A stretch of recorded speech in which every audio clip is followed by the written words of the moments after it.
Welcome to the Real Estate Espresso Podcast, your morning shot of what's new in the world of real estate investing. I'm your host, Victor Menashe.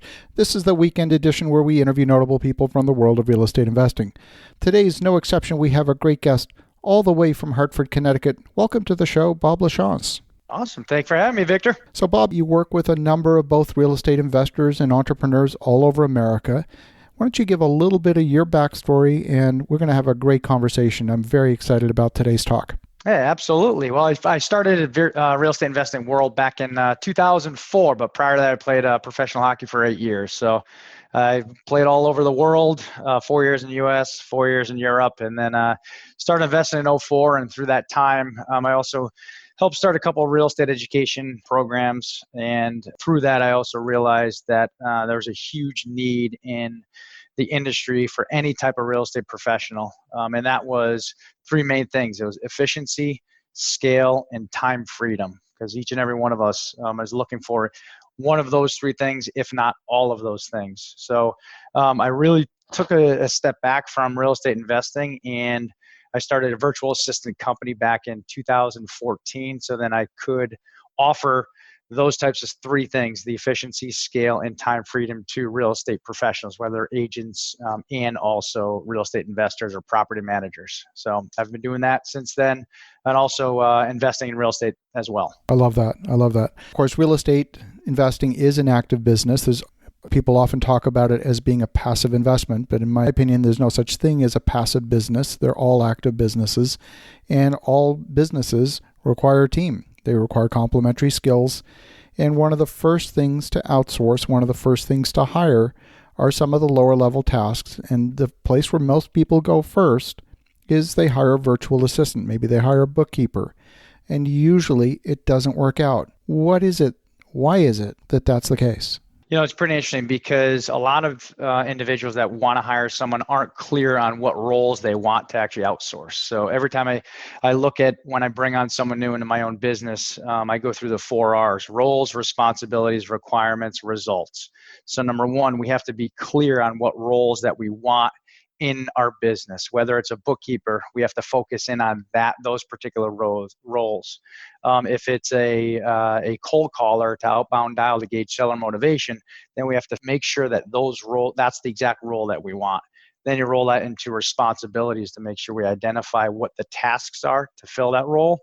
And then what's your requirements? Do you require them to have a 4-year college degree? Do you require them to have, let's say it's call center experience? And then finally, what are your expected results out of those particular individuals that you want? What are the results that you want to see on a daily basis?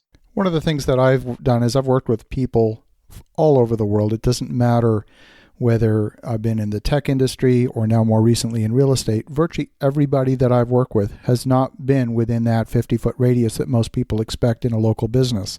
It's almost always been remote. And one of the things that I discovered in that process is it's exactly the same hiring someone who's going to be far away from you as someone who's going to be sitting 10 feet from you. You've got to communicate with them as frequently. You've got to develop them as frequently. And why is it that many people find that difficult?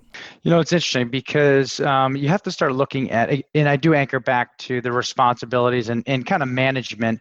If the expectations are set right up front and we know exactly what we expect out of each other, right? Whether it's someone working in your office or someone outside your office, then it's a lot easier to manage. So I always go back and I say, make sure that we are very crystal clear on what we want done in reference to those tasks. Then it's easier for us to manage. So whether it's a virtual, you know, for me personally, managing virtual is very easy because I'm getting way better at being crystal clear on what I want the end result to be in reference to who I have on my team.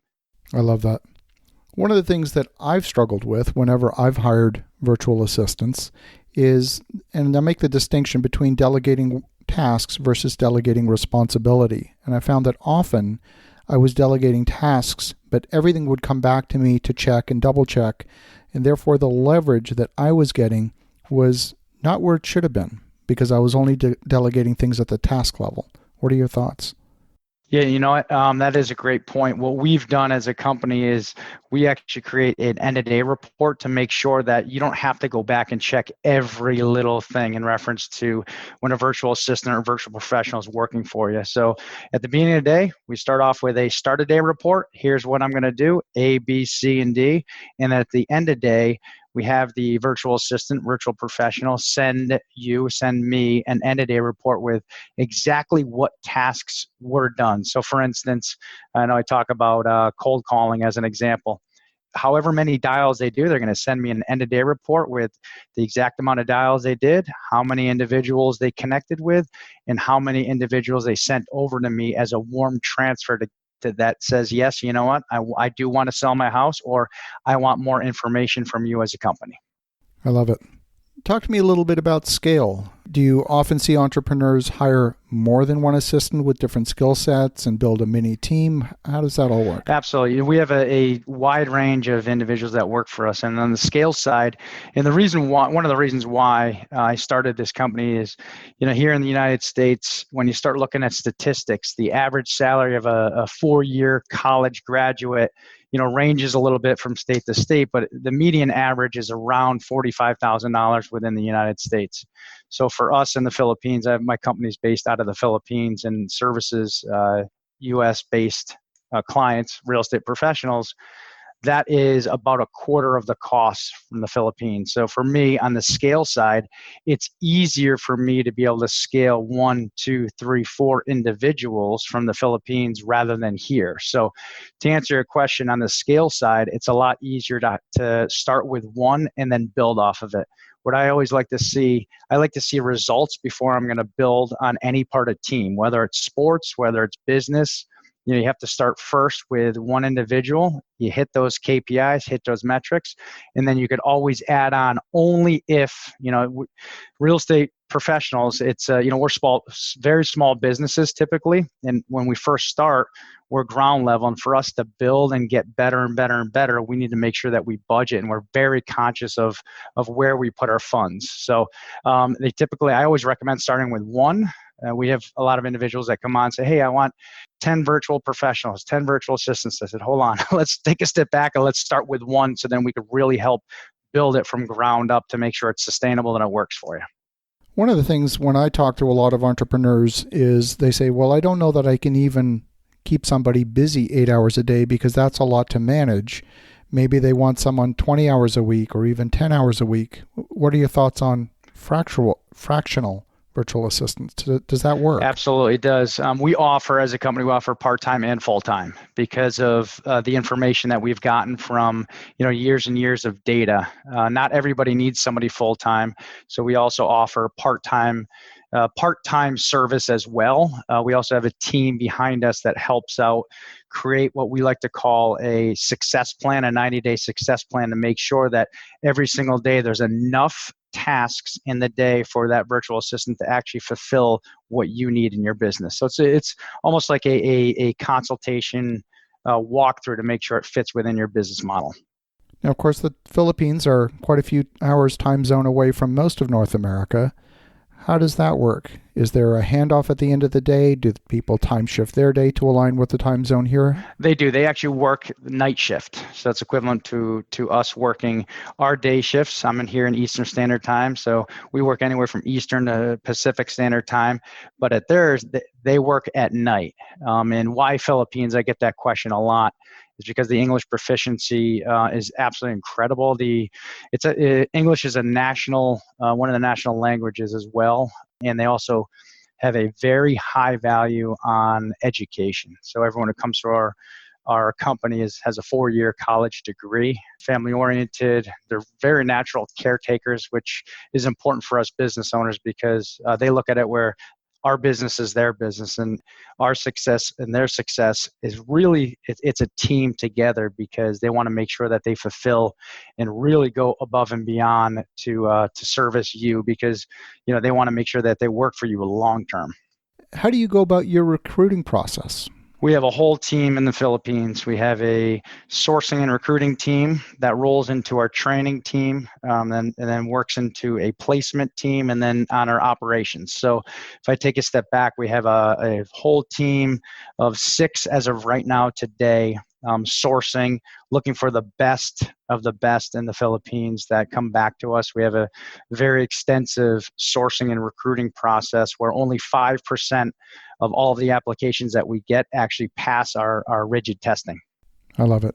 I love it. If you look at some of the more highly skilled functions within a business, whether it is marketing, website development, architectural drafting, accounting and bookkeeping, paralegal, are you focused on those segments as well, or is it really more the administrative? So for us, there's 2 sides. We look at 2 different types of profiles. Number one, there's more of, like you said, the admin side of it, where you're looking online, you're pulling leads, getting motivated seller leads. But there's also the other side of it as well.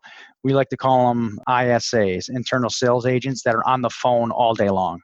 So we have 2 sides, but one of is the admin virtual assistant, and the other one is an ISA, which is a phone virtual assistant, because a lot of our clients want our virtual assistants to be on the phone, from morning to night. Some of the tasks that we find to be very, very common are, number one, outbound dialing, and another one is following up with whether they're new leads, inbound seller leads coming in, or following up on older leads. It doesn't matter what type of real estate you're in. If you're marketing, you are getting leads coming into your business. And one of the big pain points that I found through the years of doing, investing is that, we'll spend a lot of money on marketing today. We'll drive a lot of leads. We may talk to that person once or may never talk to them. And then we rinse and repeat every single week. And before you know it, you're 6 months down the road and you have hundreds of leads that you haven't followed up on. So that is a huge, huge need in the industry, whether it's, property management, real estate agents, investors, etc. One of the things that I see, the human contact between a business and the client is one where those first impressions are so vitally important.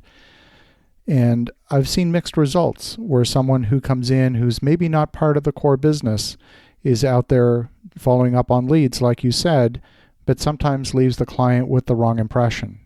How do you overcome that? The way I look at it as a numbers game. And we train our virtual assistants very well on the initial call, they're part of my team, and their job is just to transfer that person who says yes, they raise their hand and said, I want more information from your company. And then it's given to myself or my acquisition manager to take it from there. So it's really just the initial, and then they pass it off to either myself or my acquisition manager to take it to the next level, to then turn that lead into profit. Well, if folks want to get in touch, if they want to learn more, what's the best way? Absolutely. The best way to get in touch with me, they can check me out on my website, or they can email me. Our website is revaglobal.com. That's revaglobal.com. Or my email is bob@revaglobal.com. Fascinating conversation. And Bob, I'm very interested personally, because I'm always looking to hire.